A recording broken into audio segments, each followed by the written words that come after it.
Okay, you see all the different beer glasses there. I'm going to bring this up now. You know, you've got your white wine glasses, your red wine glass. You know, just like wine, beer can be enhanced by the glassware that you use. Sam Adams was doing commercials. This is their new glass, and you see it bevels and it comes back up. The reason for that is it traps some of the aroma in there because you taste with your nose before you taste with your tongue. You get a lot of aromas. You can get a lot of what you perceive as taste from your nose, actually.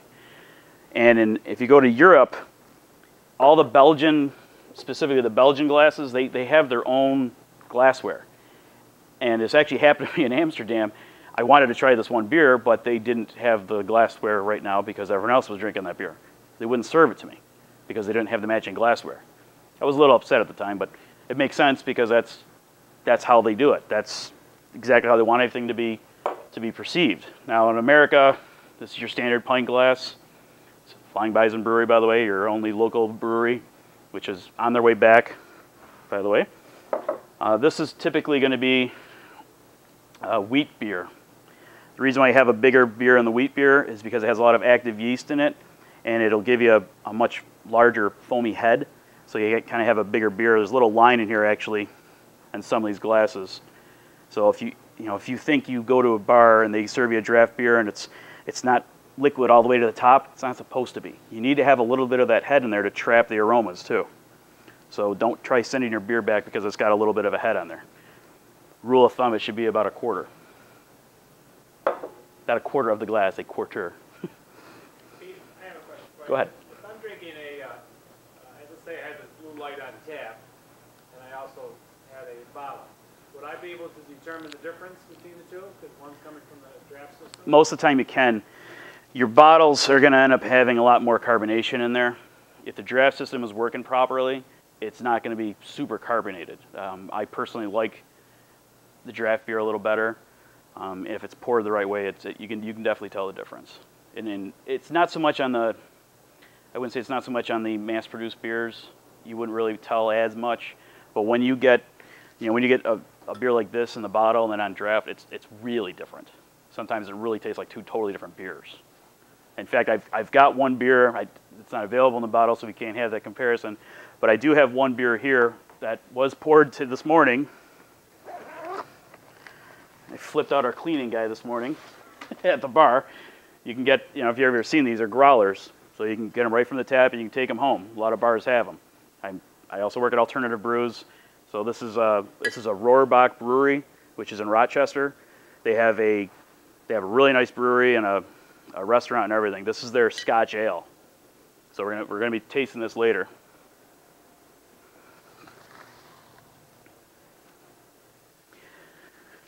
We're also gonna, I'm not gonna go through every single glass. There's water on there so you can kind of, get the other beer out of your glasses. Do we have a bucket or anything they can put them into? If you guys absolutely don't like the beer, go ahead, I'm not gonna be mad. But it's not like a wine tasting where we're gonna be swishing it around in our mouths and spitting it out. Respect the beer and drink it. Actually, I believe he says this, actually. Wow, that is bitter and dark. This is a real Tough Guy beer, huh? Just the type of beer I like. But since we're taste testing, shouldn't I be spitting out this beer like a wine? Yeah, I do. Well, there are a few schools of thought. One common theory centers on the taste regions of the tongue. You can spit out wine because it only affects the sweet and sour portions of the tongue. But with beer, swallowing allows you to fully taste the flavors and aromas. Trying to make sense of beer's countless flavors, drink after drink, it's enough to give me, well, a little buzz. I'll admit it, I'm totally confused. How many styles of beer are there out there? There are literally hundreds of different styles from all over the world. Okay, so you can break beer down into two categories to start with, a lager and an ale. So the entire beer universe can be whittled to just two categories. Ales and lagers. The only difference? A microorganism. Ales are brewed with a top fermenting yeast strain at warmer temperatures, while lagers are brewed with a bottom fermenting yeast at colder temperatures.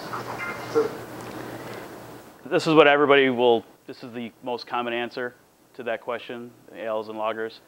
It's no longer true. Say you are a microbrewery that suddenly wants to, you've been brewing lagers your whole career, and suddenly you want to brew an ale. Not only is there two different kinds of yeast, there's two different kinds of brewing vessels, because you're going to have to draw that yeast from the top on the one and draw it from the bottom on the other one. Well, say you don't want to invest, because these things are expensive as hell. Maybe you don't want to invest and totally make another brewery. They now have lager, they've combined them. So you have a lager yeast that stays on top and one that goes to the bottom. They're kind of flip-flopping around now. So it's a little more complicated than that now, because out of necessity, really. Basically, brewing an ale or lager comes down to different kinds of yeast. But which wins the popularity contest? Beer buyers have spoken. Craft brewers and foreign importers brew up most of the ales for a smaller but dedicated following. But lagers dominate. About 90% of America's beer drinkers buy lagers like Coors, Miller, and Bud. To meet that demand, you have to brew big. Real big. And they do it in facilities like this. This is one of 27 Anheuser-Busch breweries. See, those big vats, the size of a room, are the same vats that the microbrewers use that were, like this big. It's a huge difference. Is this where the Clydesdales are at? No. Look at these huge containers. This is a lot of beer. This is our lager cellar. About how many pints of beer do you think can fit in one here? Each tank can hold 1,200 barrels of beer. 1,200 barrels. Now, that's another thing to notice. Notice how clean it is in there. You have to keep a very sterile environment to brew beer, because a little contaminant gets in there and ruin a whole batch. If 9 out of 10 beer-drinking Americans prefer lagers like Bud and Bud Light, what makes them taste? And you notice there's no beer spillage anywhere there. The bottling line or nothing. They don't spill. Beechwood aging process. The beechwood is a clue. Unlike a beer astronaut, this is one small step for man, one giant leap for beer kind.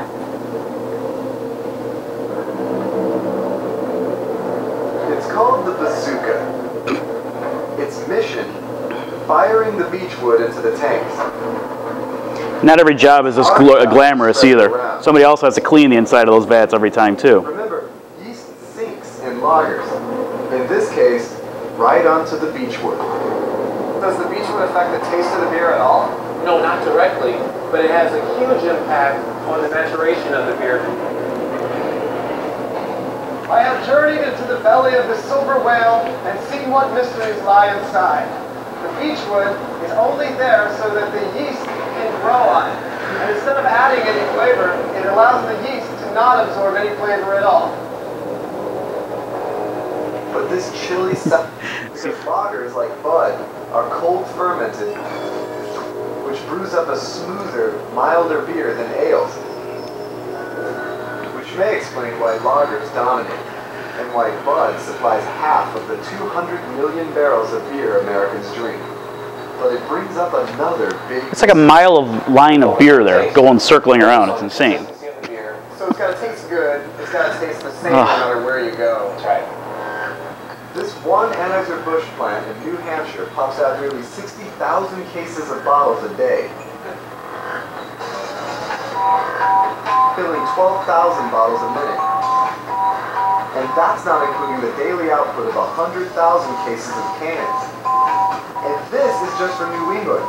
There's 11 more Busch plants like this in the US, 1 in the UK, and 14 in China.